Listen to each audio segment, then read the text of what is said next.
Still out here on the back porch. Wind is blowing, getting down in my blackberry bubbly. Well, the squirrels certainly aren't out today. That's one thing the rain has done. Had to put out peppermint, keep the squirrels away. So, still in Luke 24, Jesus' identity does not stay hidden.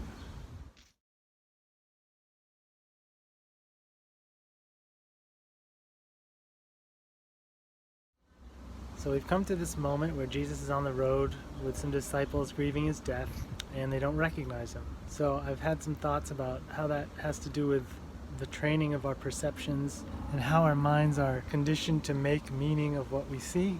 Generally, we see things that conform to previous expectations or biases. We've also come to what I see as a watershed moment in the Jesus movement, a moment that takes all of the zeal for the Bible that disciples may have acquired and points it in a completely new direction, the direction of the cross, subsequently the glory, the resurrection of Jesus. This has become the key to understanding messiahship in the Old Testament. Whatever they thought about God before and his purpose for the world, good Bible believers though they may be, must now be mediated through Jesus who was crucified. There is now no other way to read the Bible. It is a Christ-centered document. Jesus and his cross are the new way of knowing the Bible and its meaning. But maybe to our surprise, this watershed moment is not the moment where they recognize Jesus. Their Bible awareness has shifted, but they have still not seen Jesus for who he is. They may see a new reason for the stories of Moses, but they've not necessarily come to see their own lives entangled in or incorporated into the climactic cross-resurrection story that the Bible has become. Jesus himself, though visible, remains hidden. I want to point out a study that might be of interest to us here. It's fairly well known. It's called The Invisible Gorilla, or the Selective Attention Test. You can Google it. A group of 6 people, 3 in white shirts, 3 in black shirts, are moving in a circle. There's an inflated ball that they pass to one another. Actually, I think it's 2 inflated balls. They're passing back and forth as they move. The observer, who is the object of the study, is asked to count the number of times a white shirt passes the ball and ignore the times that a black shirt passes the ball. At the end, they will be asked for their total. But at some point during the exercise, a person in full-body gorilla suit enters stage left, stands in the middle of the circle, turns to the camera and thumps his chest, and then exits stage right. At the end, 50% of the subjects observing this scene didn't notice the gorilla at all. Asked if they saw anything unusual, anything unexpected in their field of vision, the answer for a surprising number of them is no. It's really quite a fascinating window into what we're considering here. Jesus walking along with his disciples and talking to them is not recognized, but it doesn't stay that way.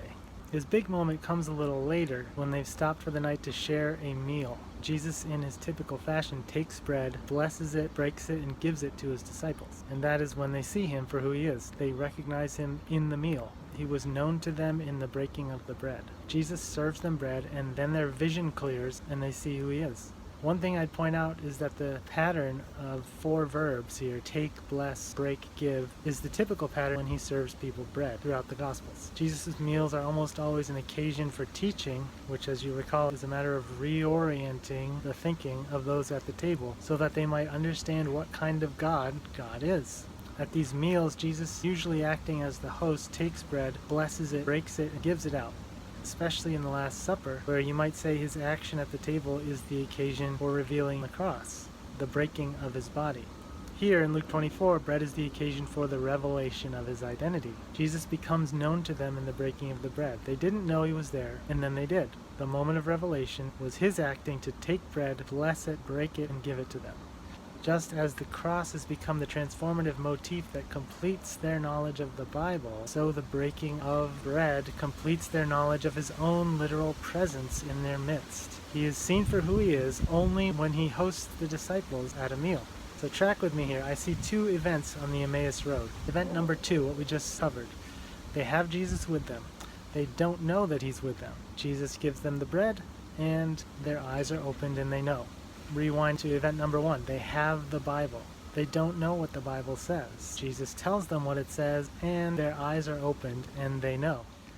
Jesus is the giver of knowledge or sight. He's the giver of the means of knowledge, the way of knowing, the basis for how knowledge is acquired. And he is the thing being made known. He's the meaning behind the meaning. It's never enough to know what something means. We have to know how it means Christ. He gives himself by being present and revealing that presence by interpreting word and by giving out bread. In this way, he's made known. By these means, he himself is the purposeful agency that is reworking the minds and hearts of disciples into a new form, a new shape, a new type of humanity with new abilities for perception. Remember, he is the one being perceived. If we're perceptive right now, we will notice that his tools for achieving this are in the historic pattern of Christian worship throughout the ages, namely word and sacrament. The service of churches through word and sacrament are ultimately designed to show us Jesus, to draw us into wonder and marvel and worship, a new kind of life. For these Emmaus Road disciples, it's as if they'd been picked up and pointed in a new direction and set down again.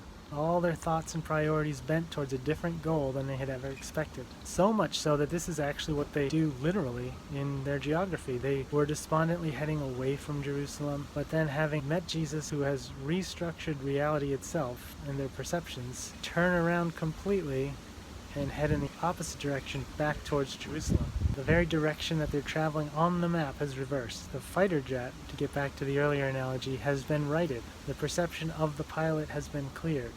One final thought on the Emmaus Road passage. The disciples receive a revelation that Jesus is among them, feeding them and teaching them. But then just as quickly he departs. Just like that, he's gone. Or at least he's gone from their field of vision. There's an oddity of language here. When Jesus first shows up, it says their eyes were kept from recognizing him. Later on it says their eyes were open and they recognized him. And then again in the very next sentence, he vanished from their sight. The oddity is in the way they convey whether Jesus is visible or not. In each case, the weight-bearing issue is the perception of the disciples. 3 times it refers to their perception itself, their eyes, their sight, and again their sight. It does not make any statements strictly about Jesus' intrinsic or objective position, his visibility or his invisibility. Luke is not drawing attention to a physical magic trick or the working of a divine appearing and disappearing act with supernatural causes or the place that Jesus is standing. He's drawing attention to the disciples' own ability to see, to their sight itself, to the way they are empowered to perceive or not.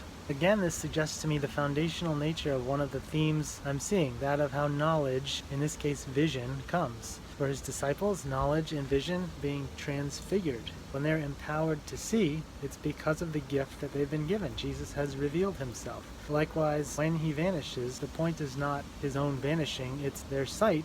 The disciples are always given the passive voice in this chapter. He vanished from their sight. He was made known to them. He interpreted to them the scriptures. Their eyes are opened or shut. They are not the actors. They are being acted upon. When they see him, it's because they were given sight. When they don't see him, it appears to be the inadequacy of their own faculties. I don't think this is meant to discourage us. We would expect anyone being initiated into a completely new world like that of the resurrection to be in a process of growth. Their ability isn't perfect all at once, like a toddler learning to walk. The response of these two following Jesus' apparent disappearance is not to be disappointed. It is to marvel, to joyfully head back to Jerusalem, worshiping him and blessing God. The pieces are coming together. If the Messiah lives, then a new day of expectation has dawned, and they are just beginning to discover what is possible. If the disciples didn't notice Jesus right in front of them, as the subjects of the selective attention test didn't notice the gorilla right in front of them, is it really that challenging of an idea that we should not trust in our own perceptions too highly, especially when we're judging where Jesus is to be found, when we look out upon the world from within our wrongly conditioned minds? We shouldn't trust ourselves completely. We should suspect ourselves. Okay, edit. I could see how this could create a problem. When can I trust myself? When can I trust my judgment? Should I just throw my judgment out the window altogether? How can I know when I'm trustworthy or not? It's a natural question to ask, but it's actually an evasive one. It's an attempt to delay the response that is required. The point is, go where Jesus is. Return to the Bible for the purpose of discovering Jesus. Receive the bread. Because that is where Jesus is, giving himself and making himself known. We must be changed. To some extent, we have been changed, but this will be a long and many-faceted process. And the first prospect of the change will not be one of recognizing new moral standards or new facts that will make us more intelligent or a new feeling of uplift or excitement. It is the prospect of recognizing Jesus himself. Check out the plants.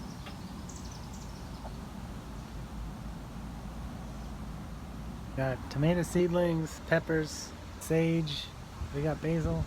Pretty hopping out here.